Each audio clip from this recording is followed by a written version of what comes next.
দাদা জীৱিত অৱস্থাতে এইখন লিখিছিলে যথেষ্টখিনি খেলাই পৰি গ'ল এই কিছুমান ফটো সেই ফটোখন মই নীলিম দাক এটা অনুৰোধ জনাম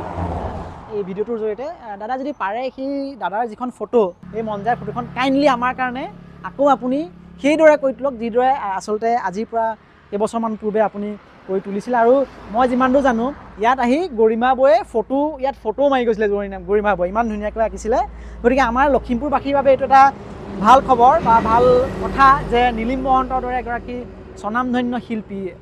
যিগৰাকী শিল্পী এতিয়া সকলোৰে মাজত যথেষ্ট সমাদৰ লাভ কৰে যাৰ হাতৰ পৰশত এতিয়া বহু চিত্ৰই প্ৰাণ পাই উঠে গতিকে সেইগৰাকী শিল্পীয়ে যদি আকৌ এইখন যদি ধুনীয়াকৈ সজাই পৰাই তোলে খেলাইখিনি অঁতাই আৰু ওপৰত তেওঁ কৈছে যে ওপৰত